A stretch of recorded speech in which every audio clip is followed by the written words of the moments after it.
Most of us know that certain types of food and drink can be considered addictive. So in tonight's Verify, KENS 5's Jeremy Baker looks into a study that says certain foods can be more addicting.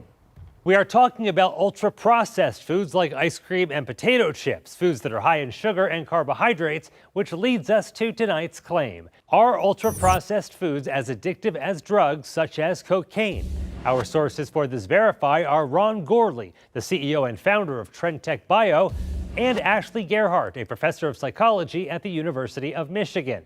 Gorley said those kinds of food are very addictive, and it all has to do with the addictive power of refined sugar.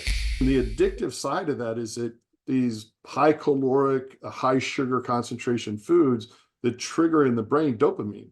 So very, very similar to what you would find if you're dealing with cocaine, or if you're dealing with alcohol, or if you're dealing with nicotine.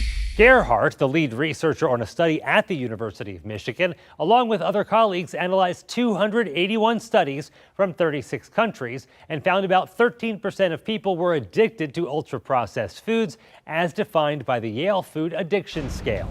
In a recent article in the New York Post, Gerhardt said there is converging and consistent support for the validity and clinical relevance of ultra-processed food addiction. So yes, it is true. Ultra-processed foods are as addictive as drugs such as cocaine.